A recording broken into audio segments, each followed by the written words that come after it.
tonight we're discussing how to, promote and optimize, the value of Ghana's exports. And we just want to find out from you some of the steps GEPA is taking to ensure that this happens. Because most of the time, when you meet, for instance, the last meeting that you held that I just mentioned, most of the people in the auditorium thought that we don't, add value to our exports. We just export in the raw state, which does not give us the requisite earnings that we desire, that we should be earning as a country. Tell us what you are doing to ensure that we optimize the value of our exports. Well, for Ghana Export Promotion Authority, our mandate is in twofold. The first one is development, and the second one is promotion. So in terms of development, what we do is we work closely with the exporters and their associations, and we facilitate the processes for them to increase their outputs. Right. As you know, we are primarily a raw material exporting company, so most of our exports go as primary products. Right. I.e., for example, the pineapples that we do, quite significant amount of it goes by fresh. Yeah. However, to add value, value addition also generates additional,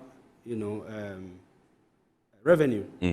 And so we encourage as much as possible exporters to try and add value to their products. But adding value also suggests that you must have the raw material base. Yeah. Because if the raw material base is small and consistently, sustainably, because whatever you do, because we are an agrarian country, most of our people depend on agriculture. And so agricultural value addition is the key to us going forward. But if you don't have the raw material in sufficient quantities, then manufacturing or processing becomes a difficult challenge. So first of all, the base must be strong. And that is why, for example, companies like Golden Riverside, we try to assist them with planting material that will enable them to expand their farms, and so that when they now get enough, then we can go into processing. Right. There are a few companies that are going into processing now. For example, Blue Sky and a few others. They are doing quite well, but most often you see that they complain about not having the raw material enough for them to process. Right. So some of them have to go even beyond Ghana to Benin and a few other places to get additional material to process.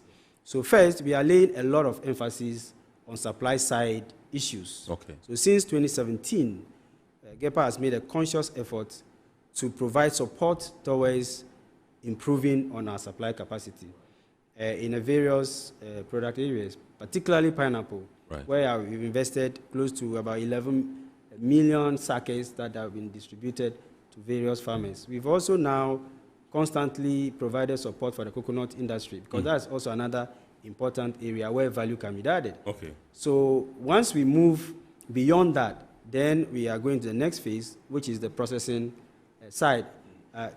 That being said, already government plan is towards one district, one factory, which is a very good policy that enables companies that are located in districts to move to the next step of processing their materials. And so we are also very heavy on supporting 1D1F companies to go into heavy processing. And once they have processed those products, the next step is where do we send them to? That's where the export market then comes in. And we are heavily involved also in promotion. Right. So these are the two ways in which GEPA is focused now, as in the past, to support our exporters. And it's been going on for quite a while.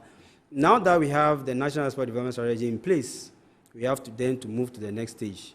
And as you know, investments in value addition is critical. Right. So we are doing a lot of advocacy to ensure that our financial institutions also lend support to this important aspect of our value addition process, which is to invest in companies or in factories that will improve on our processing capacity. For example, Ekumfi fruit and juices is a very good example that we often cite, because they have been able to have their own farms, pineapple farms that feed the factory. And even so, it's not enough. Right now, they are crying for more raw materials. And so we have to move gradually. We are not there yet, but with the kinds of support and infrastructure that we are putting in place, I'm very sure that in the next few years, we'll be doing much better than we are doing now. Mm. You mentioned coconut, and that's one of the things I'm interested in. I just want to find out from you how we are faring with regards to coconut in particular. Well, there's a big revival. Do we export coconut we export in the raw form? We export both fresh and processed. Yes. But processed, coconut has a very wide value chain of value-added products, starting from the fresh, you go to oil, and then many other, even in the natural beauty area, you use coconut oil and all that. So it's a growing sector. But then, of course, because in the past, the sector was faced with a lot of disease challenges, most of the old trees have died off in the western region and Volta region and all that. So there's a need for us to revive the industry. And so we put quite some significant support behind the revival of, or the resuscitation of the coconut industry, which is doing quite well now. One other thing we are doing is that we want to sensitize the people to know that coconut is one of the top, tree crops that we can enter into. And so we did a big exhibition in 2019, before the COVID, that is drawing attention to the prospects that the industry held. And we were to do it annually until COVID also set in. And so now we are putting a lot of blame on COVID because it slowed down our progress. But only recently we've realized that now that the COVID situation has gone down, we need to revisit that particular exhibition, which is an international exhibition in character. So only last Friday we were in the Western region in Elembele to launch our second edition of the exhibition, which is going to be quite a big show coming up in September. And so coconut is also one of the things that we are currently promoting assiduously, and we've supported, again, our farmers, those who are interested, and giving them seedlings. We've supplied close to 700,000 coconut seedlings of hybrid nature that is quite disease tolerant, that the Capes and Paul disease will not affect going forward. And so in our small way, that is what we are doing for that industry.